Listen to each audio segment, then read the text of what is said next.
In the early 19th century, the British Empire sent its convicts to the farthest reaches of the world, hoping to transform outcasts into colonists. Among them was William Buckley, a bricklayer from England, sentenced to transportation for a minor crime and exiled to the raw frontiers of Australia. Buckley's life, however, would take a turn that no one could have anticipated. His remarkable tale of survival, adaptation, and cultural transformation is one of the most extraordinary stories to emerge from Australia's colonial era. It was the year 1803 when Buckley arrived at Sullivan Bay, near present-day Melbourne, as part of an ill-fated penal settlement. The landscape was harsh and unfamiliar, the future uncertain. Not long after landing, Buckley, along with a small group of fellow convicts, made a desperate bid for freedom.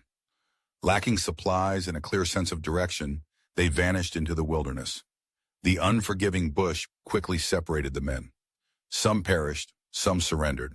Buckley, alone and exhausted, wandered for days, surviving on roots and shellfish. Weak and near death, he stumbled upon an object that would change his fate, a spear that marked the grave of an Aboriginal man. When Buckley encountered the local Wathaurong people, they were struck by his appearance, but also by the spear he carried. They believed he was the spirit of the man whose grave he had found, returned to them in a new form. Instead of hostility, Buckley was met with awe and acceptance. He was taken in, given food, and sheltered by the community. Thus began an astonishing chapter of his life, one defined not by captivity, but by belonging.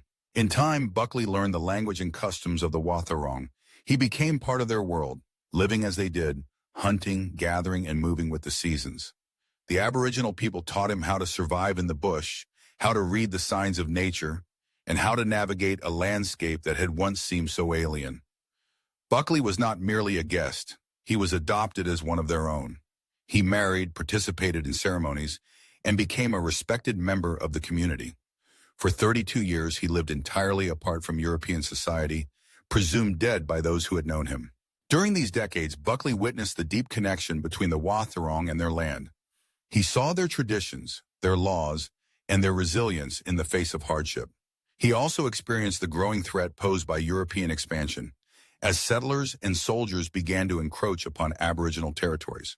For Buckley, the lines between his old life and his new one grew increasingly blurred. He was a bridge between two worlds, a living testament to the possibility of understanding and adaptation. In 1835, Buckley's extraordinary sojourn came to an end. The arrival of John Batman and a party of settlers from Tasmania marked a new chapter in the history of the region. When Buckley revealed himself, the settlers were astounded. Here was a man they thought lost forever, now fluent in Aboriginal languages and customs, able to act as an interpreter and mediator. Buckley's knowledge proved invaluable in those first, fraught years of contact between Europeans and the Wathaurong. His life after rejoining colonial society was not easy. Though he was granted a pardon, Buckley struggled to find his place. He remained in many ways a man between worlds, neither wholly Aboriginal nor entirely European. Yet his story endures as a remarkable testament to human adaptability, resilience, and the bonds that can form across cultures. William Buckley's journey from convict to respected elder continues to captivate and inspire, reminding us of the profound possibilities that arise when we cross boundaries and embrace the unknown.